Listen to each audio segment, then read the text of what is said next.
Hi everyone, and welcome to this tutorial video. In this video I'm going to be showing you how to draw a hood in front view. In this video I'm using a mechanical pencil with HB leads, but don't worry about the equipment you're using. As long as you have a pencil and paper, you'll be able to recreate this. I'm going to try and base the style of this drawing on the Assassin's Creed drawings that I've previously worked on, with the hood covering part of the character's face, and so you only see from the nose downwards.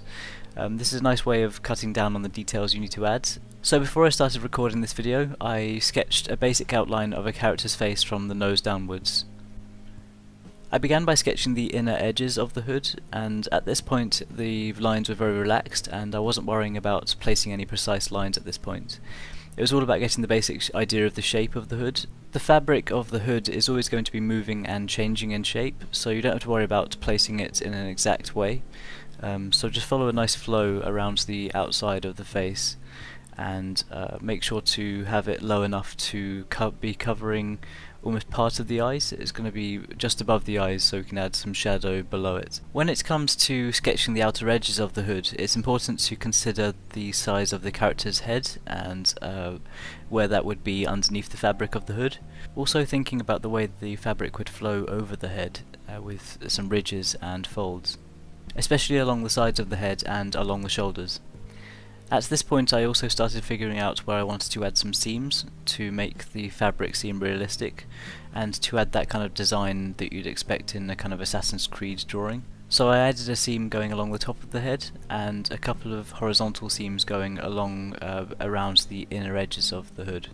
With all of the basic outlines completed, it was time to move on to the shading, and I started off by shading the face and the inside of the hood.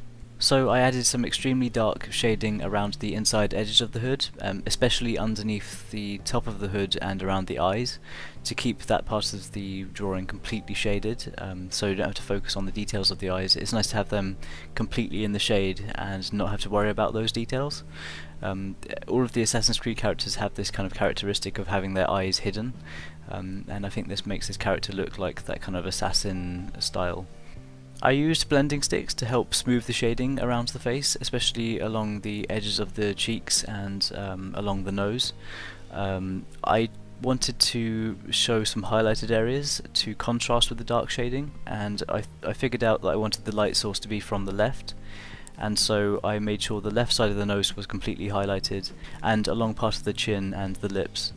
I made sure to add some extremely dark shading around the neck and the jaw and alongside the outer edges of the face, and this is a great way of adding contrast and really making sure that those highlighted areas really push out from the page. It's a great way to add some extra depth to the drawing and to make the character stand out by having the darkened areas really contrasting with the highlighted areas.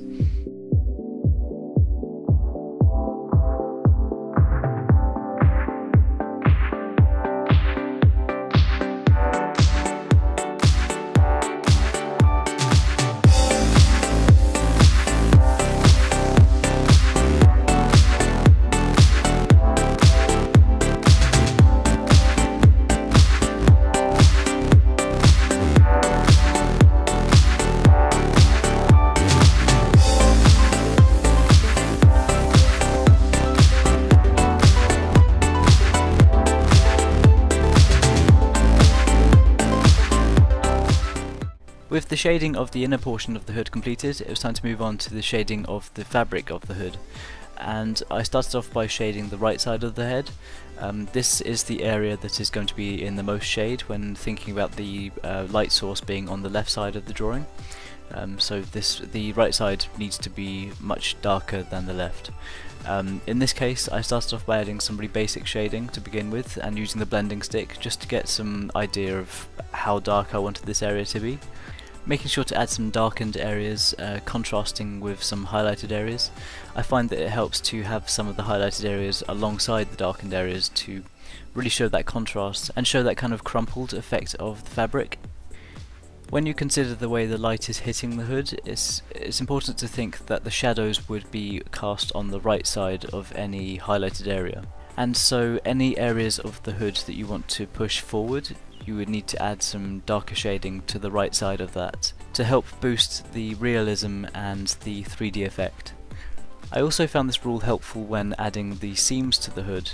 By focusing the shading on the right side of the seam and having the left side of the seam highlighted. It's a very effective way of adding some depth to a drawing. I focused the same idea on the left side of the drawing, but I made sure to add some more highlights, and the overall shading on the left side of the hood is much lighter. To help boost the effects of the highlights, I made sure to use a small eraser. This can really be helpful when you want to control where you want the highlighted areas, especially along the edges of any creases in the fabric or along any of the seams, or that kind of thing. I continued on with the drawing and then added the final details to the lower parts of the hood, making sure to follow the seams along and add some highlights along the top edges of them. The highlighted seams really worked well against the darkened inner part of the hood. I made sure to add some extra highlights along the top edges of the shoulders, especially on the left side of the drawing, and trying to focus the highlighted areas along there.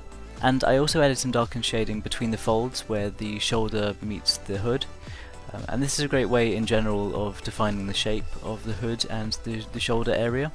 The most important thing about a drawing like this is to direct where the shading and the highlights go, and I think I've probably spoken about it loads in this video. Considering where your light source is a hugely important thing in a drawing like this, and I had to keep reminding myself that the light source was on the left side and focusing all the highlights like that. So if the light source was directly in front of him, then the highlights would be much more evenly distributed, and then if the light source was on the right side of the drawing, then all of the highlighted areas would be focused on the right side of his hood, and then the darkened areas would actually be on the left side. So a drawing like this can be a great way to practice that kind of thing, and as well as thinking about the folds in the fabric and practicing that kind of thing. I love drawing characters like this. I especially love working on Assassin's Creed drawings, so working on this tutorial was really fun, and hopefully I'll work on a drawing of a hood from the side view to give a new perspective as well. I really hope this video is helpful in some way, and if you work on anything similar, then feel free to show me on Twitter or Facebook or Instagram. If you enjoy videos like this, then make sure you're subscribed, and any likes or shares on this video are hugely appreciated and it really means a lot to me. If you want to follow me on Twitter or Facebook or Instagram and follow along with the progress photos throughout the week, then be sure to check out the links in the description box below. And once again, thank you so much for the support on this channel. It really means a lot to me, and I have so much fun working on these videos. Thanks for watching this video, and I'll see you all soon.